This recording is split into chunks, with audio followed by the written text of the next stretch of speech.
નમસ્કાર, આપ જોઈ રહ્યા છો સ્પાર્ક ટુડે ન્યૂઝ। વડોદરા મહાનગરપાલિકાની દબાણ શાખાની ટીમ દ્વારા પાણીગેટ વિસ્તારમાં ગેરકાયદેસર દબાણ દૂર કરવામાં આવ્યું છે। પાણીગેટ વિસ્તારમાં દબાણ શાખાની ટીમ પહોંચી ગઈ અને ત્યાં સપાટો બોલાવવામાં આવ્યો છે। આયુર્વેદિક નજીક બિલ્ડર દ્વારા ગેરકાયદેસર બાંધકામ કરવામાં આવી રહ્યું હતું। વારંવાર નોટિસ આપ્યા છતાં પણ ગેરકાયદેસર કામગીરી ચાલી જ રહી હતી।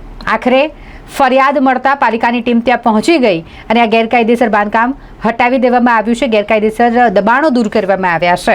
અહીં વરસાદી કાંસ પર ગેરકાયદેસર દબાણ કરવામાં આવ્યું હતું।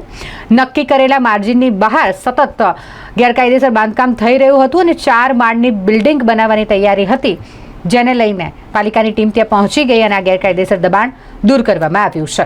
વહીવટી વોર્ડ નંબર 15માં સમાવેશ વિસ્તાર આયુર્વેદિક 3 રસ્તાથી આગળ જતા 3 ટર્નિંગ પર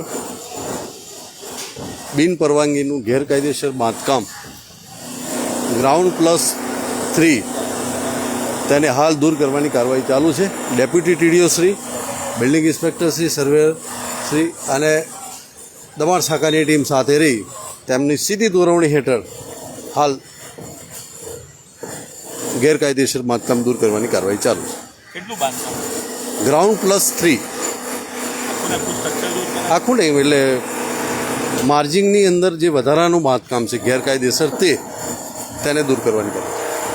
વોર્ડ નંબર 15માં આવેલ ઉદ્યોગનગર પાસે રહેમાની પાર્ક છે અને આપણે જે રજા ચિઠ્ઠી ઇસ્યુ કરી હોય એના માર્જિનમાં જે બાંધકામ કરેલું છે એ અત્યારે આપણે દૂર કરી રહ્યા છે। દૂર કરવાનું જે માર્જિનમાં આપણે બાંધકામ જે દૂર કરવાનું છે એનું ડિમાર્કેશન સ્થળે આપેલું છે, એ રીતનું આપણે દબાણ દૂર કરી રહ્યા છે અત્યારે।